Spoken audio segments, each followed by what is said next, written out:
Hello guys, শুভ দুপুর। আমরা খেতে বসে গেছি। আমি আর আমার শুভ খাচ্ছি।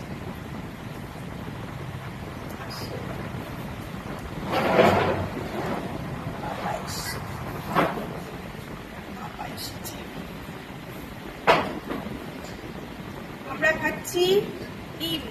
এটা মানে 2 রকম ডিম রান্না করেছি। এটা হলো হাঁসের ডিম আর মুরগির ডিম।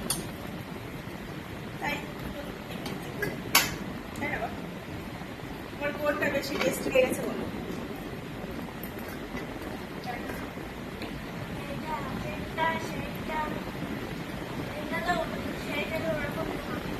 সেটা বেশি টেস্টি।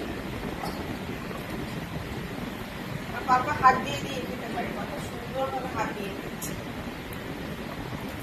তো আমরা খেয়ে নি, টাটা।